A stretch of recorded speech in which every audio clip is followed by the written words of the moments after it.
자체 인덕턴스가 40mH와 90mH인 두 개의 코일이 있다. 여기를 L1이라고 하고 이쪽을 L2라고 해보겠습니다. 두 코일 사이에 누설 자속이 없다고 하면 상호 인덕턴스는 얼마인가 물어보고 있습니다. 우리가 두 코일 간의 결합이 얼마나 잘 되어 있느냐라고 하는 것을 K라고 하고 결합계수라고 하죠. L1, L2 분의 상호 인덕턴스 M이라고 하게 되는데 여기서 K가 1이라고 하는 거예요. 왜냐하면 누설 자속이 없다라고 했으니까요. 그러면은 M은 루트 L1, L2인데 자 여기서 M 상호 인덕턴스를 구하는 겁니다.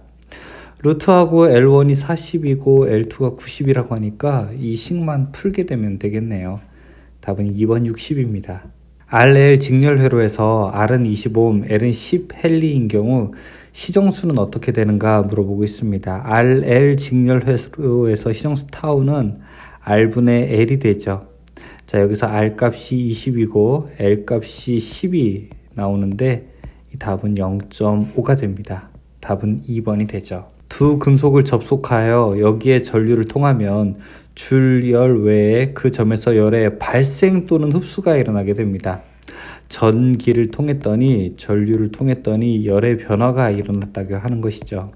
자 이것은 무슨 현상이라고 하게 될까요? 이걸 우리가 전기 냉장고에 이용하는 펠티의 효과라고 하게 되죠. 답은 1번 펠티의 효과가 됩니다. 등 전이면과 전기력선의 교차 관계는 어떻게 되는가 물어보고 있습니다. 자 여기 하나의 전하가 있을 때 여기서 이제 전기력선이 밖으로 나간다고 한번 해볼게요. 그러면 전기력선이 나갈 때 이 상태에서 우리가 전이가 같은 것끼리 이은 선을 등 전이면이라고 부르게 됩니다. 자 이것들은 실제로 전기력선과 등전이면은 직각으로 서로 만나게 되는데요. 이것을 우리가 직각으로 교차한다 혹은 직교한다 이렇게 설명을 하기도 하죠. 답은 3번이 됩니다. 자기저항의 단위는 무엇이 되는가 물어보고 있습니다. 자기저항이라고 하는 것은 어떤 기자력을 자속으로 나누게 되는 겁니다. 기자력은 NI가 되는 거고요. 자속은 파이가 되죠. 이 NI의 단위는 암페어 턴이고요. 자속의 단위는 웨버가 됩니다. 그래서 자기저항의 단위는 암페어 턴 퍼 웨버가 되죠. 답은 3번이 해당합니다.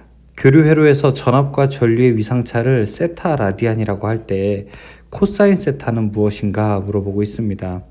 우리가 코사인 세타라고 하는 것을 역률이라고 하죠.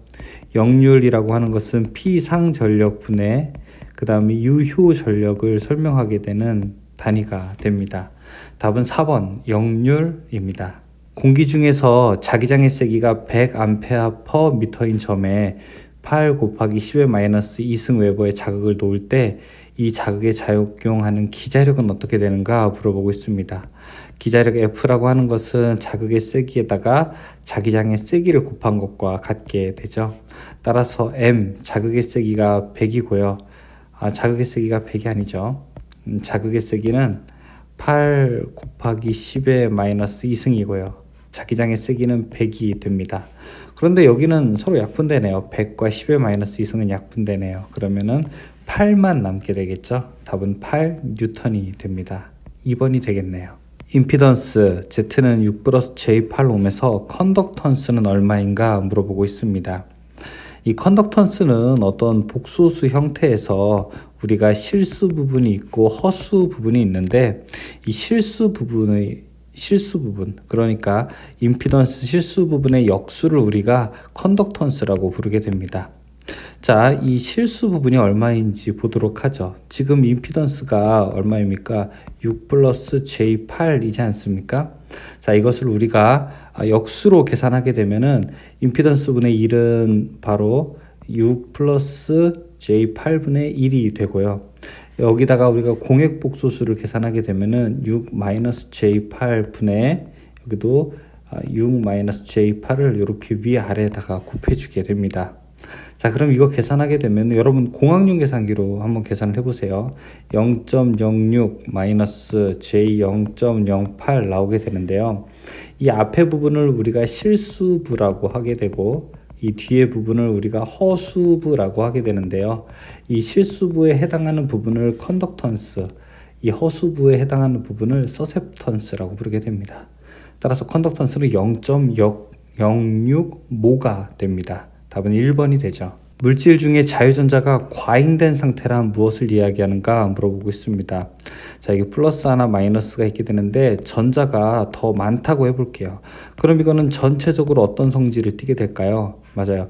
마이너스로 대전된 상태고요. 우리가 음전기를 띠게 되었다라고 이야기를 하게 됩니다.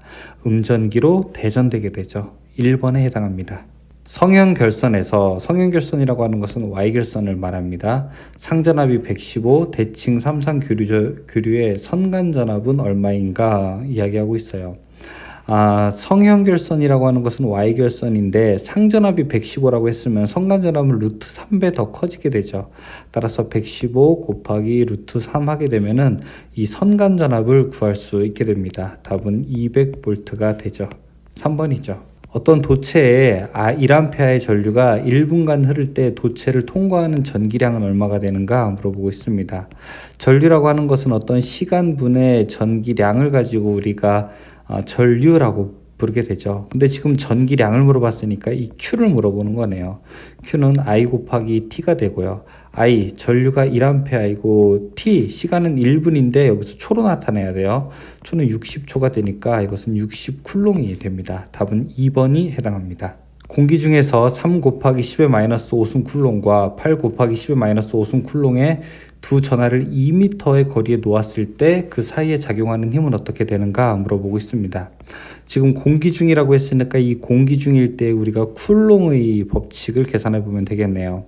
F는 공기 중일 때 9 곱하기 10의 9승 곱하기 R 제곱분의 Q1, Q2를 계산해 볼 수 있어요. 자, 이 값은 9 곱하기 10의 9승 곱하기 R 제곱, 거리가 2m라고 했으니까 2의 제곱분의 Q1 3 곱하기 10의 마이너스 5승 곱하기 Q2 8 곱하기 10의 마이너스 5승 계산할 수 있습니다. 요거 계산하게 되면은 이 값은 5.4N이 나오게 됩니다. 답은 2번에 해당하게 됩니다. 길이 2m의 균일한 자로에 8,000회의 도선을 감고 10mA의 전류를 흘릴 때 자로의 자장의 세기는 어떻게 되는가 물어보고 있습니다. 자장의 세기 H는 L분의 NI가 될 수 있죠. 이 L이라고 하는 것은 길이를 뜻하게 되는데 길이는 여기서 2m라고 했으니까 2가 그대로 사용되고요. 권수는 8000이고 그 다음에 전류는 10mA 즉 0.01A가 될 것입니다. 이것을 여러분들 그대로 풀어보게 되면은 40A 턴 per 미터 이렇게 답이 나올 수가 있네요. 3번이 답입니다. 100V에서 5A에 흐르는 전열기에 120V를 가하게 되면 흐르는 전류는 어떻게 되는가 물어보고 있습니다. 일단 전압이 1.2배 높았기 때문에 전류가 1.2배 높아지게 되면은 5 곱하기 1.2 해서 우리가 6A라고 하는 거 금방 구할 수 있어요.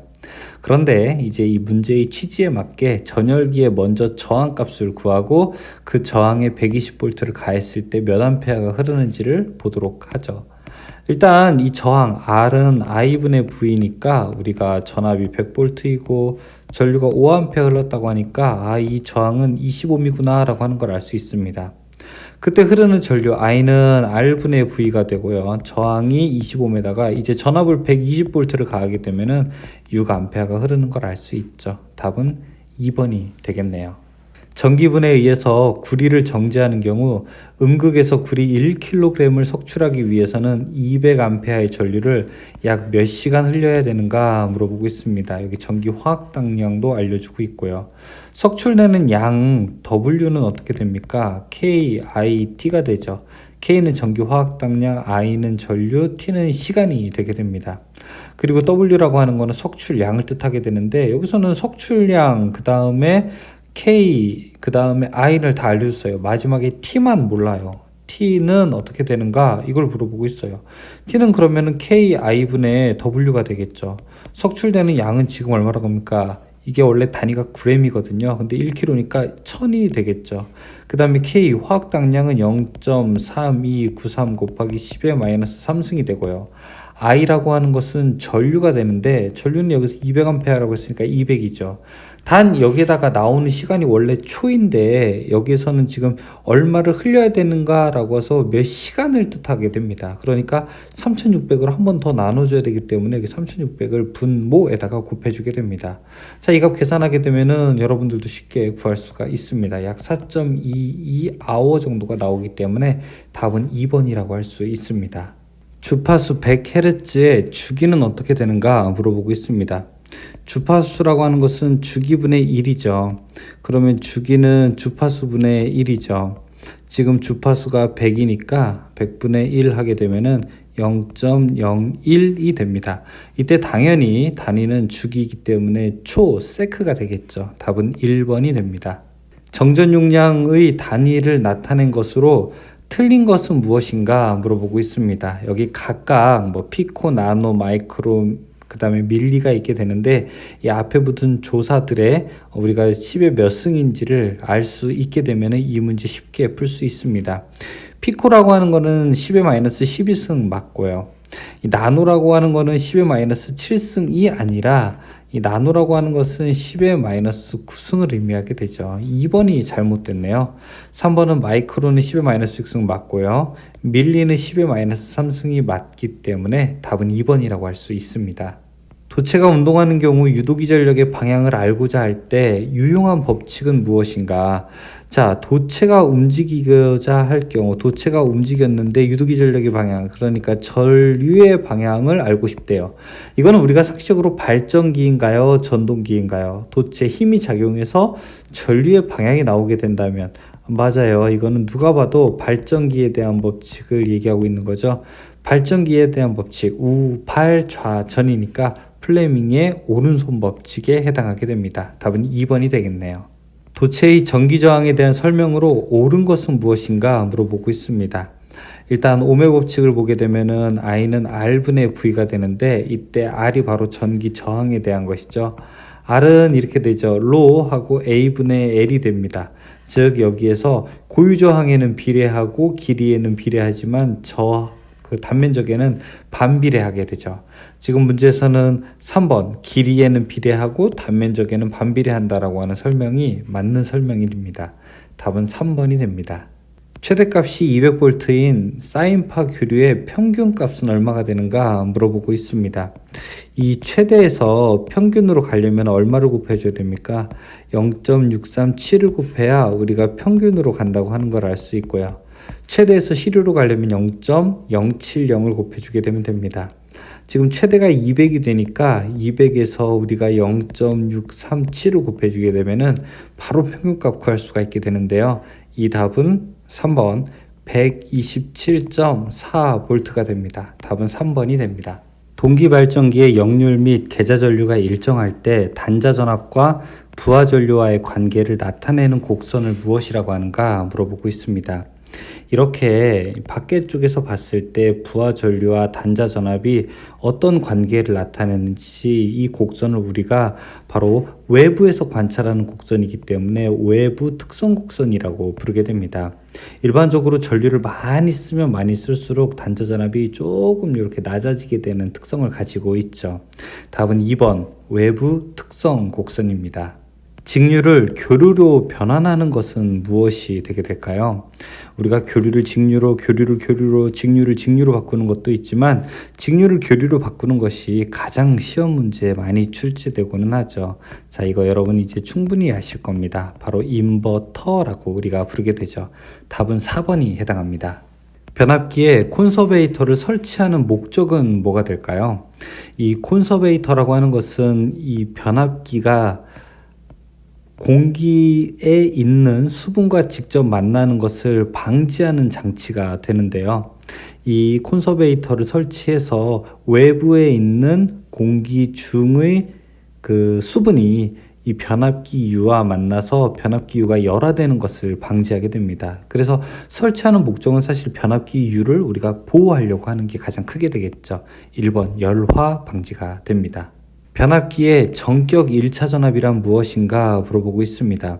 변압기는 빼놓을 수 없는 것이 바로 이 권수비에 해당이 됩니다. 즉 1차 측에다가 권수비를 곱하게 되면은 이게 2차 측이 되게 되는데, 우리가 1차 측의 전압이라고 하는 것은 전격 2차 전압에다가 바로 권수비를 곱한 것이 1차 측의 전압이라고 할 수 있습니다. 답은 전기를 많이 쓸 때냐 적게 쓸 때냐 그런 것이 아니라 전격과 권수비와의 관계로 우리가 1차 전압을 나타내게 됩니다. 직류기에 있어서 불꽃 없는 정류를 얻는데 가장 유효한 방법은 무엇이 될까요? 이 불꽃이 없게 하는 정류, 그러니까 전기를 직류기 내부에서 외부로 빼줘야 되는데 불꽃이 없게 만들게 되면 접촉 저항이 크거나 어쨌든 전기자 반작용이 작거나 이런 것들이 잘 돼야 됩니다. 이런 것에 가장 필요한 것이 바로 보극과 탄소 브러쉬가 되겠습니다. 답은 1번이죠. 권수비가 100인 변압기에 있어서 2차 측의 전류가 1000A일 때 이것을 1차 측으로 환산하게 되면 얼마가 되는가 물어보고 있습니다. 지금 권수비를 한번 볼까요? 권수비 A라고 하는 것이 여기서 100이라고 했어요. 권수비라고 하는 것은 뭐냐면은 2차 측, 전압분의 1차 측, 전압, 그 다음에 2차 측, 권수분의 1차 측, 권수 1차 측 전류분의 2차 측 전류거든요. 자, 그런데 여기에서 지금 2차 측의 전류가 1000이라고 했습니다.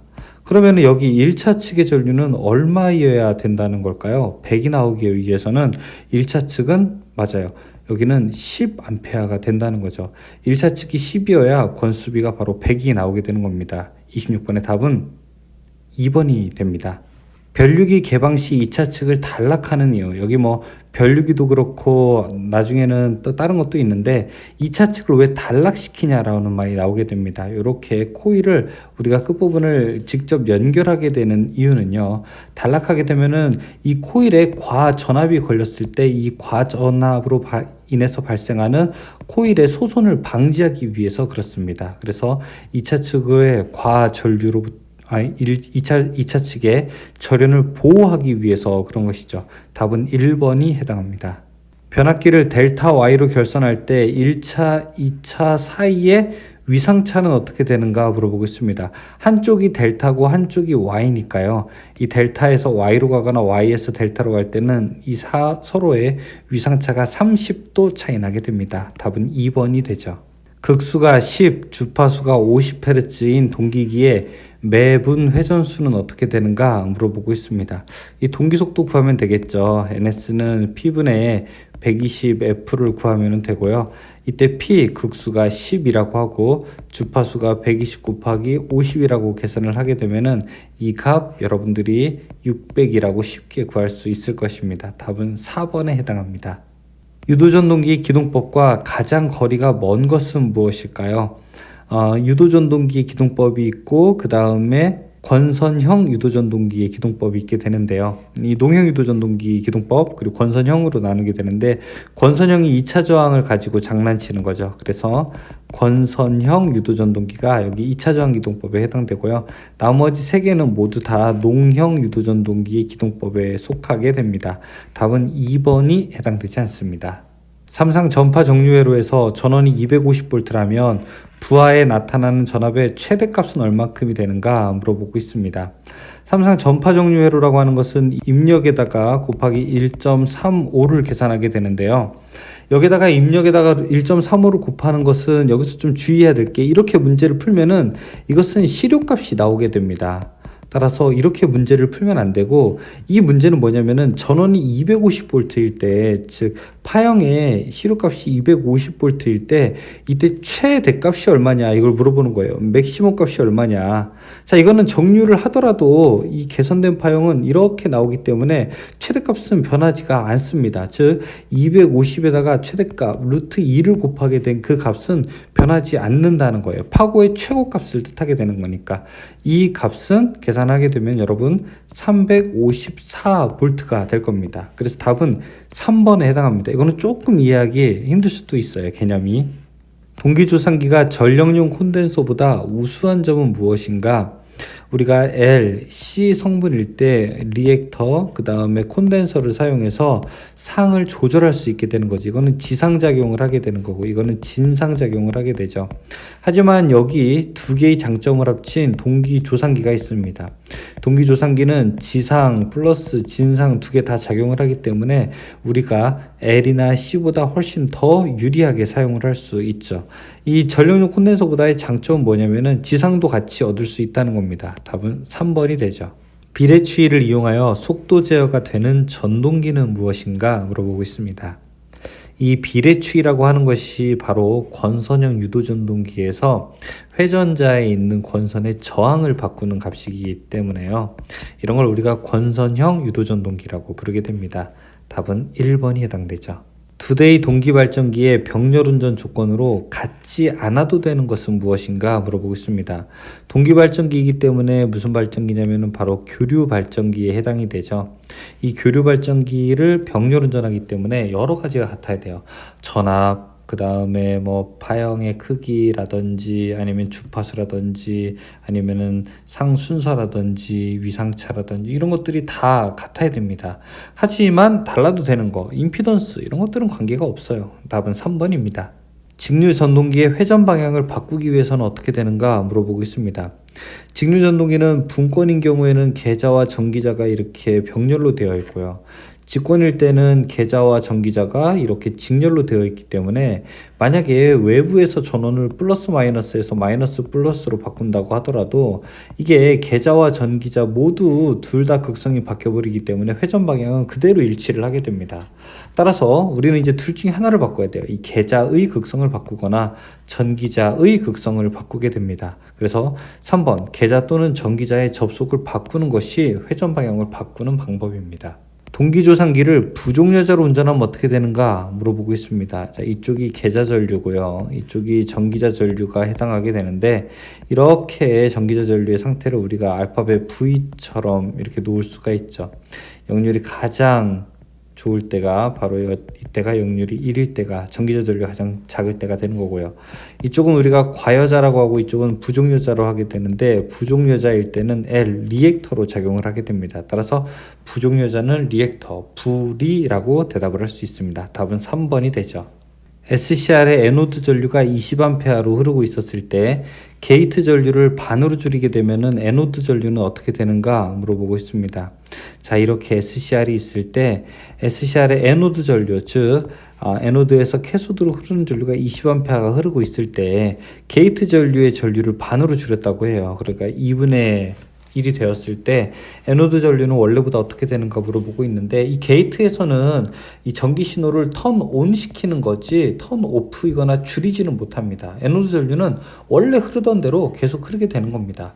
따라서 20A가 계속 흐르게 되겠죠. 답은 3번입니다. 단상 유도전동기의 정회전 슬립이 S이면 역회전 슬립은 어떻게 되는가 물어보고 있어요. 일단 슬립이라고 하는 게 NS분의 NS-N이 되는데요. 역회전이라고 하게 되면은 이게 NS분의 NS-N이 됩니다. 그러면 이 값은요. NS분의 뭐가 되겠어요? NS 플러스 N이 되겠죠. 그쵸? NS 플러스 N이 되는 것을 조금만 더 끌고 나와 보도록 하겠습니다. 자, 이거 계산하게 되면은 NS분의 NS 그리고 플러스 자 N이라고 하는 거 속도는 어떻게 결정되나요? 1 빼기 슬립에다가 동기속도를 곱한 것으로 계산을 할 수가 있죠. 그럼 이거는 NS분의 NS 그리고 플러스 NS분의 1 마이너스 S의 NS가 되죠. 자, 이거 계산하게 되면은 1 플러스 이렇게 약분되니까 이거는 1-S가 될 수 있고요. 자, 결국 이 값은 2-S가 되겠네요. 역회전 시 슬립은 2-S, 3번이 답이 됩니다. 전기 용접용 발전기로 가장 적합한 것은 무엇이냐? 이 용접용 발전기 나오게 되면은요, 어떤 특성이 있어야 되냐면은 바로 수하 특성이 있어야 되고요. 전압의 크기가 바뀌더라도 전류가 일정한 이 수하 특성은 누가 가지고 있느냐. 자, 이렇게 하게 되면은 차동복권 전동 발전기가 가지고 있게 됩니다.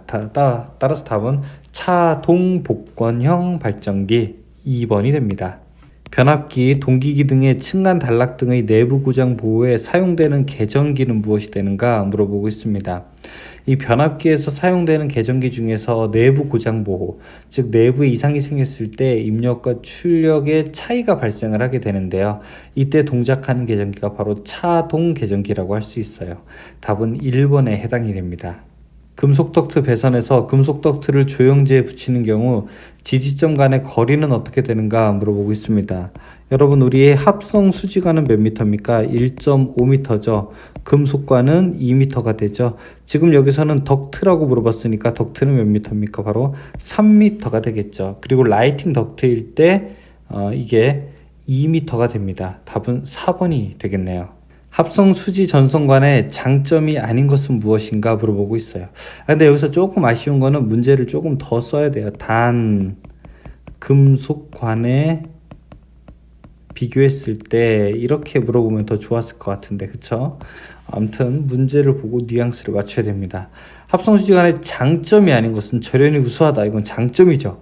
기계적 강도가 높다. 기계적 강도가 높은 거는 금속관 대비했을 때 장점은 아니에요. 2번은 잘못됐습니다. 3번 내 부식성이 우수하다. 좋아요. 4번 시공하기 쉽다. 좋습니다. 화약류 저장소에서 백열전 등이나 형광등 또는 이들의 전기를 공급하기 위한 전기 설비를 시설하는 경우 전로와 대지전압은 어떻게 되는가? 화약하게 되면은 얼마? 이렇게 외웠습니까? 우리가 300원 이렇게 외웠죠. 따라서 300V 이내에서 사용을 할 수 있고요. 흥행장 같은 경우에는 400V에서도 사용을 할 수가 있습니다. 답은 4번이 되죠. 전등 한 개를 2개소에서 전멸하고자 할 때 옳은 배선은 무엇인가 물어보고 있습니다. 이러한 배선을 우리가 뭐라고 하죠? 우리가 2개소 전멸이라고 하게 되죠. 처음에 전원이 2개가 들어오게 되고요. 그 다음에 하나는 바로 여기 전등으로 가게 되고 나머지 하나가 삼로 스위치에 한쪽 공통 부분으로 가고 또 다른 두 쪽이 삼로 스위치에 이렇게 연락선으로 오게 되고요. 그리고 반대편 선이 바로 전등의 반대편으로 오게 되면 됩니다. 따라서 이런 식으로 보게 되면은 여기에는 몇 가닥? 세 가닥, 이쪽도 세 가닥, 여기에는 두 가닥이죠.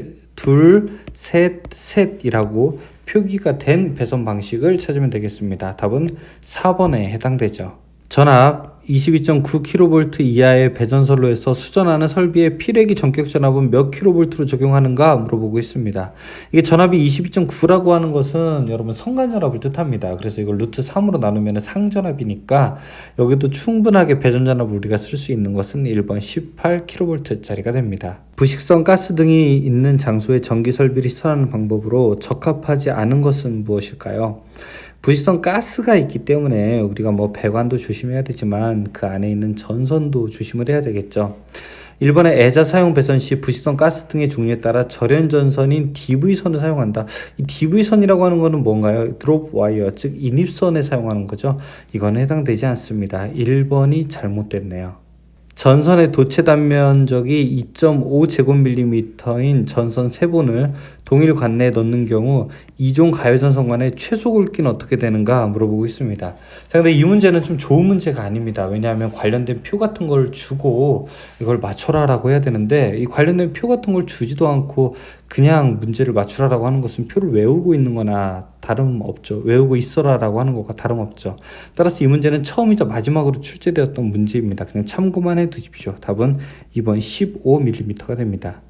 두 개의 입력 가운데 앞서 동작한 쪽이 우선하고 다른 쪽은 동작을 금지시키는 회로가 무엇인가 물어보고 있습니다. 선 입력 우선 회로, 먼저 동작한 것에 우선권이 주어지는 회로를 우리가 3번 인터록 회로라고 부르게 됩니다. 고압 또는 투고압 가공전선로에서 공급을 받는 수용 장소의 인입구 또는 이와 근접한 곳에 시설해야 하는 것은 무엇입니까? 라고 물어보고 있습니다. 고압이나 특고압이 들어올 때 우리가 큰 전압이 여기 수용가로 들어오는 길목에서 이상 전압이 오는 것을 대지로 방전시키는 장치, 이것이 바로 우리가 피뢰기라고 부르게 됩니다. 라이트닝 어레스터라고 하죠. 답은 4번이 됩니다. 다음과 같은 기호의 배선 명칭은 어떻게 되는가 물어보고 있습니다.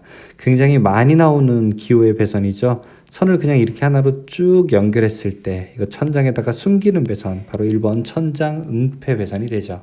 전자개폐기에 부착하여 전동기의 소손 방지를 위하여 사용되는 것은 무엇이 되게 될까요? 전동기가 소손하는 것을 방지하기 위한 것, 즉 열에 의해서 소손되는 것을 방지하기 위한 것으로서 우리가 이것을 열동 개전기라고 하게 됩니다. THR 이렇게도 표현을 하게 되죠. 무효전력을 조정하는 전기 기계기구는 무엇이라고 하게 됩니까? 이 유효전력도 있는데 여기서는 무효전력을 조정하는 것으로서 그 조상설비라고 우리가 부르는 것이 바로 무효전력 조정장치라고 할 수가 있습니다. L, C, 그 다음에 동기, 조상기 같은 것이 이런 역할을 하게 됩니다. 저고압 가공전선이 도로를 횡단하는 경우 지표상 몇 미터 이상으로 시설하여야 하는가 물어보고 있습니다. 일반적으로 가공 인입선이 있고 그 다음에 고압 가공선이 있게 되는데요. 지금은 그냥 가공전선이라고 여기서 물어보고 있죠. 가공전선일 때 저고압일 때는 우리가 6m가 됩니다. 애자 사용 공사에 사용하는 애자가 갖추어야 할 성질과 가장 거리가 먼 것은 무엇일까요? 애자가 갖춰야 될 다양한 조건들, 절연이 잘 돼야 되고 물에 잘 견뎌야 되고 난연, 불에 잘 타지 않아야 되는데 4번의 내유성, 이거는 관계가 없습니다. 답은 4번이 되죠. 링 리듀서의 용도는 무엇일까요? 우리가 이제 와셔, 일종의 와셔를 뜻하게 되는데요. 이 일종의 와셔는 2번 녹아웃 직경이 접속하는 금속관보다 큰 경우에 사용을 하게 됩니다. 그러니까 구멍이 조금 클 때 사용하게 되는 것이죠. 지중 또는 수중에 시설되는 금속체의 부식을 방지하기 위한 전기 부식 방지용 회로의 사용 전압은 무엇이 될까요? 이런 걸 우리가 전식 방지라고 하게 되는데요. 전기 부식이라고 해서 전식이라고 부르게 됩니다. 자, 이런 경우에는 몇 가지 우리가 제한하는 것이 있는데 첫 번째는 직류 60V 이하를 사용해야 되고요. 그 다음에 75cm 이상의 깊이의 그 양극을 깊이에다가 매설해야 되고 그 다음에 주변에 1m 안의 점에서 1m 안의 임의의 점에서 전이차 10V 이내여야 한다. 뭐 이런 얘기들이 있어요. 근데 여기서는 지금 첫 번째 사용 전압에 대한 걸 물어보고 있죠. 직류일 때는 60V 이하여야 합니다. 피시테이프의 용도는 무엇입니까? 이렇게 배관이 길게 있을 때 이 배관에다가 전선을 넣는 것은 보통 곤혹스러운 일이 아니죠. 자, 이때 이렇게 먼저 테이프를 하나, 그러니까 강철선 같은 걸 하나 넣은 다음에 여기다가 전선을 묶어 놓고 반대편에서 이 강철선을 당기게 되면은 전선이 이 배관 안으로 들어가게 되죠. 이런 역할을 하는 것을 우리가 피시테이프라고 부르게 되는데요. 이에 대한 설명은 3번 전선관에 전선을 넣을 때 사용한다가 가장 적합한 설명이 되겠습니다. 지중전선로를 직접 매설 시기에 의하여 시설하는 경우 차량, 기타, 중량문의 압력을 받을 우려가 있는 장소에 매설 깊이는 어떻게 되는가? 우선 우려를 받을 중량을 받을 우려가 없는 곳에는 우리가 0.6m 이상 묻어주게 됩니다. 그런데 받을 우려가 있을 때에는 1.2m 이상 묻어주게 되죠. 지금은 받을 우려가 있다고 하잖아요. 그러니까 1.2m 이상 묻어야 되겠죠. 건물의 모서리에서 가요전선관을 박스에 연결할 때 필요한 접속기는 무엇인가 물어보고 있습니다. 이렇게 기역자로 구부러진 곳에서 접속하는 거, 이걸 우리가 앵글 박스 커넥터라고 부르게 됩니다. 답은 2번이 되죠. 연필 케이블의 접속에 반드시 사용되는 테이프는 무엇입니까? 점착성이 없고 네온성, 내유성이 있는 거. 자, 이런 테이프를 우리가 리노 테이프라고 부르게 됩니다. 답은 3번에 해당되죠.